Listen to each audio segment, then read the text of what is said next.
guys! So today is the first birthday of Death of a Bachelor! Yes! I decided that today I would list out my top 15 favorite Panic at the Disco songs. Knowing me, that is a very hard task since I love all of their music and it was very hard trying to choose just 15. I might have to throw in a bonus one at the end because I just feel bad leaving out any songs that I really like. But to celebrate, I decided I would share this little list with you so that people who have either just listened to Death of a Bachelor or have not listened to Panic in general can get an idea of what to listen to or some good songs to just bring into their playlists. And if you haven't checked out Death of a Bachelor, go check it out. So let's get started. I decided I would move in order of newest album to oldest album, and I chose 3 songs from each album so it would kind of be easier and I would kind of be equally partial with each one so I wouldn't feel as bad choosing more from one than another. How appropriate that we start with Death of a Bachelor on this glorious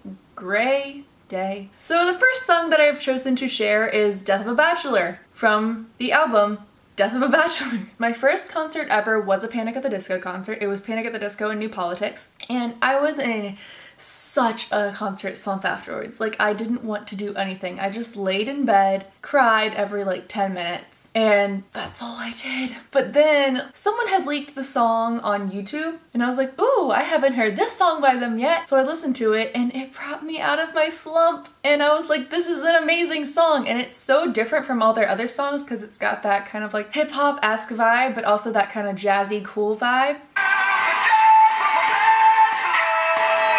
And I just really love that song and it always will have a special place in my heart as the song that lifted me up in the darkest of times. As all their songs have done for me, honestly. Such a beautiful band. Love them, love them. Okay, the next song is Devotee. It is such a feel-good song. Oh my gosh. Literally, I'll be driving in my car and I have their CD of Death of a Bachelor, so I just pop it in there and I'm and I'll just listen to this one when I'm driving down the road and I'm just drawn out on my last thread. And I was like, you know what? Let's just put on Devotee. Spirits lifted. Everything was beautiful. But as I said earlier, this is a really feel-good song. It's a really good pick-me-up. And it's really refreshing, honestly.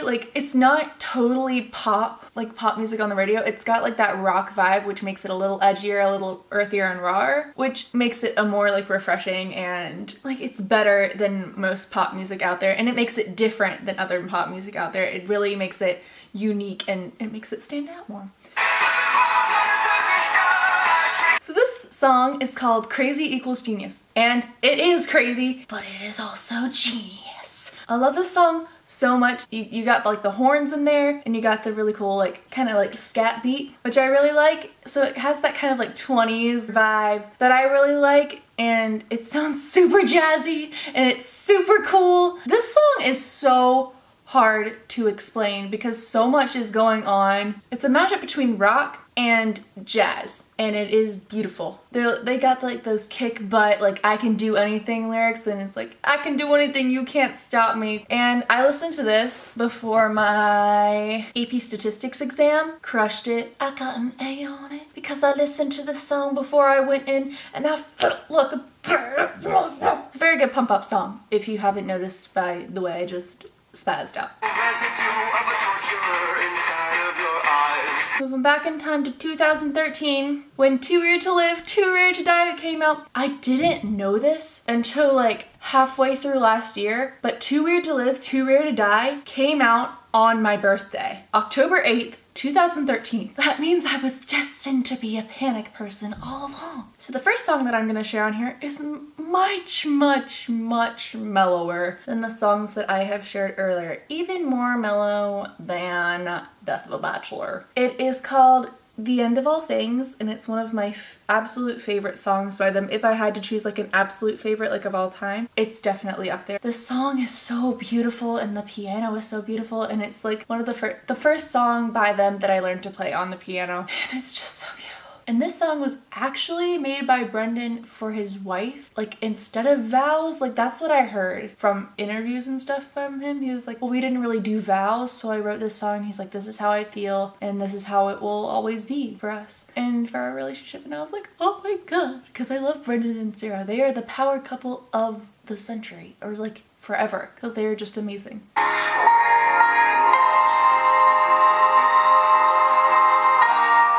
It has always been my dream to see that performed live in concert. But unfortunately, I wasn't a fan in time to see it performed during the gospel tour, and now they're probably never gonna play it ever again live, which is really sad because that means I'll have to deal with like the not so good video recordings on YouTube. Hopefully, if I ever get to meet him, like interview setting with like a piano in the room, I'll be like, wow, piano over there. You wanna play End of All Things for me? No, I'd be too scared. I'd be like, you can play whatever you want because you're the king and I am just a peasant. In case you didn't know, I really want to meet Brendan Urie. I hope it will happen one day. There is no guarantee in this life, but I hope that this one thing will happen. My next chosen one for this album is a song that everybody should know in the fandom because it's fairly popular and it's been in a lot of vines for those of you who kind of know it or might know like the tune of it. But the song as a whole is so beautiful and it's so rich and so pure and so amazing. But it was like one of the first songs that I heard that really like took a hold of me, and it was like, you are now part of the fandom, because I watched it with the music video. The music video is one of the best things I have ever seen in my life. It is so beautiful and so beautifully choreographed and filmed, and his voice in it is amazing, and just everything about this song is awesome, and everybody should listen to it at least a few times because I think everybody will love this song.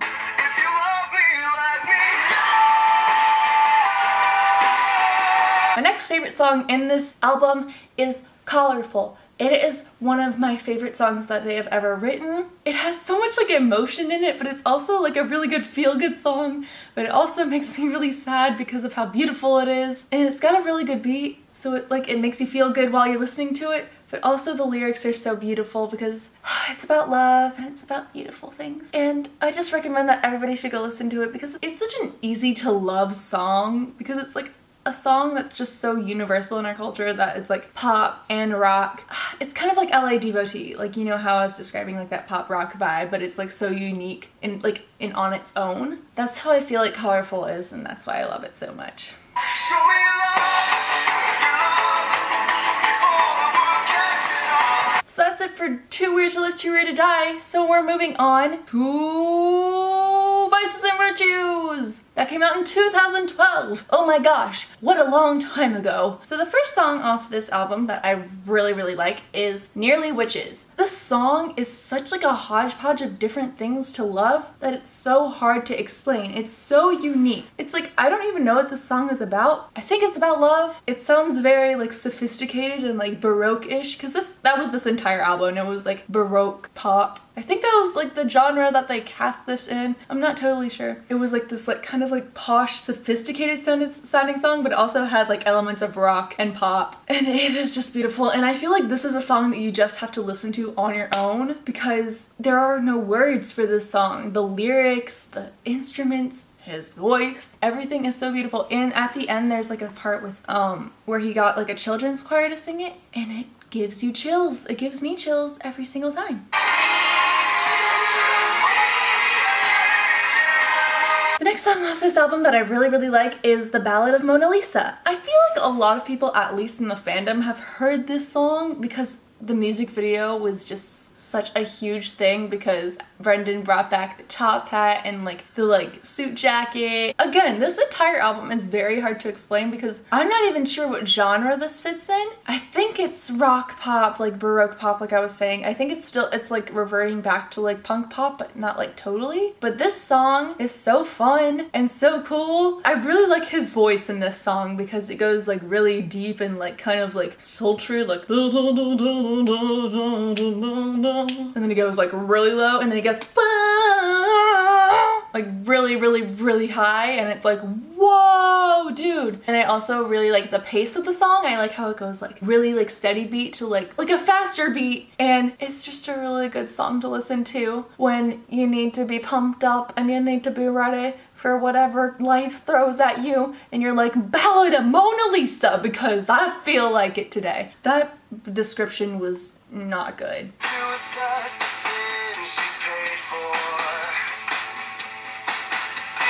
The last song off this album that I absolutely adore is Sarah Smiles. I love this song because it's just like a courting song, like a courtship song, but it's got that kind of like twangy, like not country twangy, but like jazzy twangy, if you know what I mean. I just like the entire mood of this song because it's so fun and it's so sweet, and I really like the message, and I really like that it's like for Sarah because that's really cute.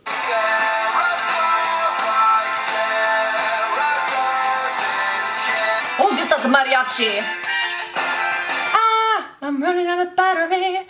So fast, so close I can taste it. Singing what's mine and taking. Okay, continue. Now, we're gonna go way back in time to almost 10 years ago, 2008, when Pretty Odd came out. This album is so different from any other album that they've put out, but it's so good. It's like folk music, and it's kind of like Beatles-ish, you know, especially with 9 in the Afternoon, which is the song that I'm starting out with. Everybody should know this song. I feel like everybody knows this song, 9 in the Afternoon. It is such a fun song, and it's so cute, and just like a little head boppin' song. Plus, it's like one of my favorite songs that they've played live because it's like it's the only song that they play from Pretty Odd now, and I feel like that just makes it more special in my heart for me and like sets it apart as being more special. So I really like this song a lot, and it's such a feel-good song, and it's so fun, and it's, I don't know. I feel like people play this song when they're like, let's not care about anything else in the world. Not in the afternoon. Because a lot of the time, you just need to like let go and not care about having a test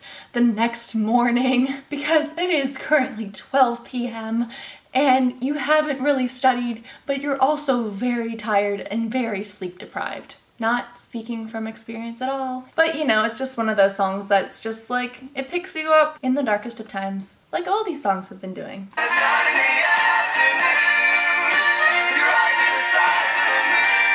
The next song on this album that I really like is The Green Gentleman. During college applications, I would listen to the song because I'd be like, oh my gosh, none of these colleges are gonna accept me, and I don't know what to do, and what am I gonna do in the future? And then I'll listen to this song and I'll be like, you know what? Only I can determine my future, and I believe that I will be fine and that everything will be great.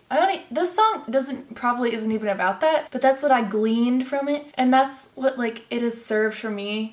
Things are shaping up to be pretty odd.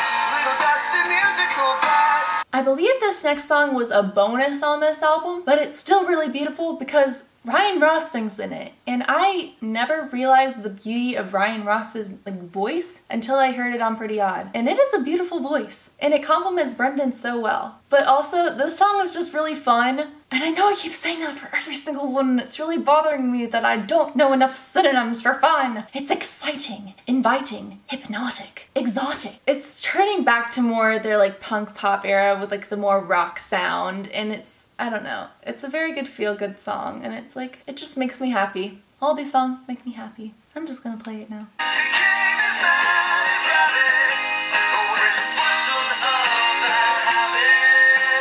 Well guys, we've reached the final album, or should I say, the first album that made Panic famous, and it's beautiful! If you listen to their music on shuffle, Brendan's voice changes so much, and it's so funny to listen to him like I chime in to like, you know, just like that. So the first song from A Fever You Can't Sweat Out, that I really like is Time to Dance, because this song is like my angsty teenager like venting that I just listen to whenever I'm like, you know what, I really don't care about anything. I just need to vent about everything. So this song is like my getting all my rage out. This song holds so much meaning for me because it is a song that like during the tour with Weezer, that tour stop that I went to, Brendan looked at me during this song. So that's like one reason why it like holds such a special place in my heart, but also because it's so fast-paced and it's such an angsty song, and it's just like I listen to this when I want to get pumped up and also when I'm feeling very angry and I just need to let it out using music. song off this beautiful angsty teenager emo album that I really like is The Only Difference Between Martyrdom and Suicide is Press Coverage. They were very well known for their long song titles, as was like almost every other emo band. I like this song again because it's so angsty and beautiful, but also I really like the lyrics, sway to shake it up and you'll sway to listen, and they did! Each album is so different. It like prophesies their entire like album like career, like everything would always continue changing and that they'd always shake it up if we continued to listen to them. Plus it's really beautiful and it pumps me up and like makes me very happy, but also, I don't know, it's very amazing.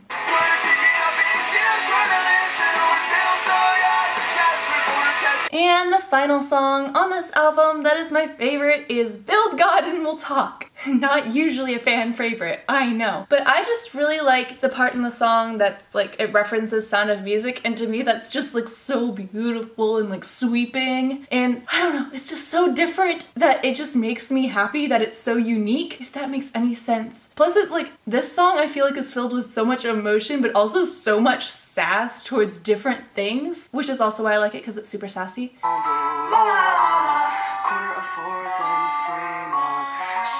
And yeah, those are like all the songs that I have right as the sun is going down and my battery is gonna die. So I'm gonna wrap this up really quickly. Thank you so much for watching. Happy birthday, Death of a Bachelor. Hope you guys liked the video. Give it a thumbs up if you enjoyed. Subscribe if you want to subscribe. Leave a comment of your favorite Panic at the Disco song. And I'll see you next time. Bye! Secret bonus song.